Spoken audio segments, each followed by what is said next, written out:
everyone. Today I wanted to talk about the fact that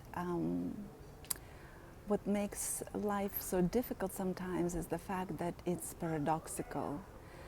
That in the same day there could be an amazing news, a blessing, and something that is terrifying. In the same person, there could be qualities that we absolutely adore and qualities that we cannot tolerate.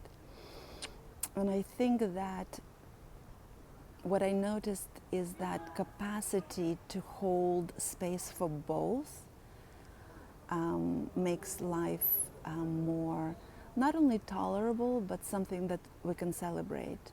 To really be able to allow the difficult and the wonderful to coexist, so that the overall impression of our experience remains not positive, but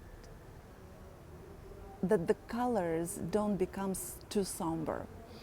Because the truth is that it's everything, it's all of it, right? It's difficult and it's wonderful all at the same time.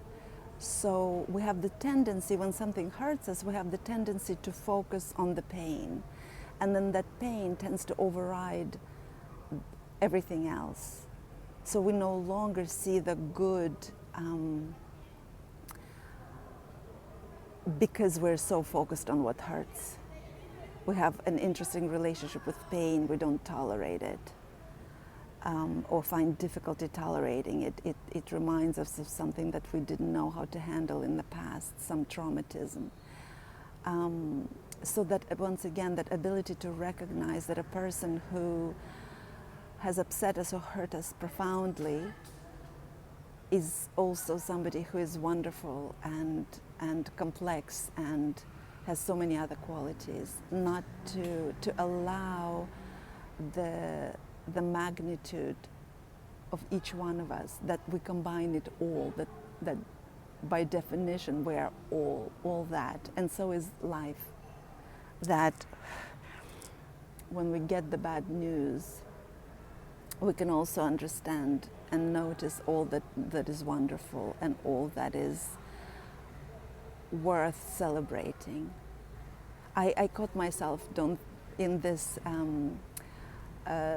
thinking this whole week. I was really musing because life was all that. I had so much to celebrate. I had lots of beautiful news from my children, and yet I was also stuck in my own thoughts and fears. And even on Wednesday, after a beautiful yoga class, I went for my usual swim, and it was just such a perfect day with perfect conditions for swimming, and the sea was perfectly clean and not too wavy, and I was able to relax and really soak in the pleasure and the beauty. And then I was stung by a jellyfish, and it was so bad. I'm still wearing a bandage, and it caused me enormous amount of pain and suffering on the physical level. And yet I really forced myself, or rather not forced, but I really focused on my ability to hold both, that it was wonderful, that it was amazing, the sea was wonderful, the sea was still beautiful, the experience was still so exquisite, even though, when you swim in the sea, sometimes something like this can happen. I didn't allow it to color the experience in black colors. I allowed it to be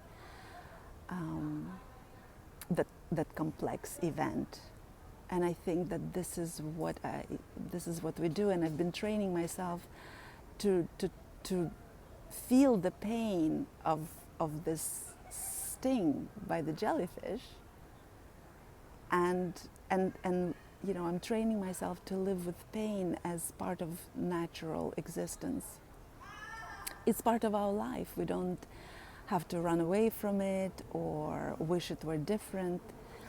I think if we can learn to live in the complexity of life, with all that means, the good, the bad, and the ugly, as I usually say, I think we'll be able to appreciate it much more, because it is all that at all times. So just wanted to share that,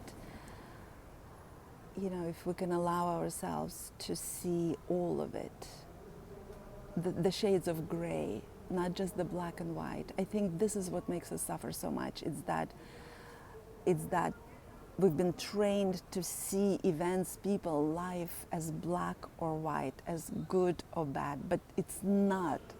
It's not good or bad. It's everything in between. And it's as I learn to accept life in all of its shades of gray that I'm able to appreciate the beauty of it, because there is so much beauty at the same time as there is so much pain and so much ugliness sometimes. So if we can see the beauty in the darkness and know that there is a light, it just goes such a long way in making this not only a more tolerable but a more exquisite experience. So just wanted to share this with you. Hopefully it gives you some food for thought. Wanted to share this particular experience with you. And see you next time.